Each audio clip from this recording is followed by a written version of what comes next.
Қазақ емшілері үнемі қолданылатын дәрінің бірі құралайдың құмалағы. Ендеше құралайдың құмалағы деген не? Ол қандай ауруларға ем болады? Құралай тиын-тектес кішкентай аң.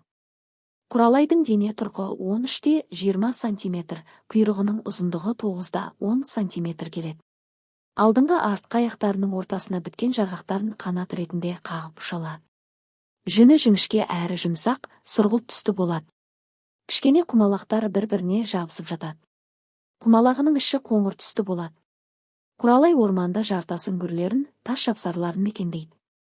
Ол түнде шығып қарағай тұқымы, ағаш жапырағы секілді жас бұтақтар мен алуан түрлі өсімдіктермен азықтанады. Алтай тауларында көп болады. Құралайдың құмалағы дәрі болады. Күз айларында жинап алып тазалап кептіріп талқандайды. Шикідей немесе сірке суына қосып қуырып істетеді. Қасиеті: тәтті дәмді, жыларайлы, ұлсыз. Қанды күшейтеді, ұйғанды таратады, ауырғанды басады. Басты ем болатын аурулары және істетілуі төмендегідей.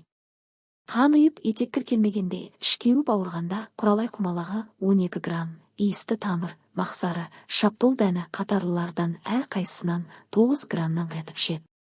Етеккір шаншуына, босанғаннан кейінгі іш ауырғанға құралай құмалағы 9 грамм, уылдырық 6 грамм, тырна гүл 6 граммнан алып, қосып талқандап қайнаған сумен ішеді.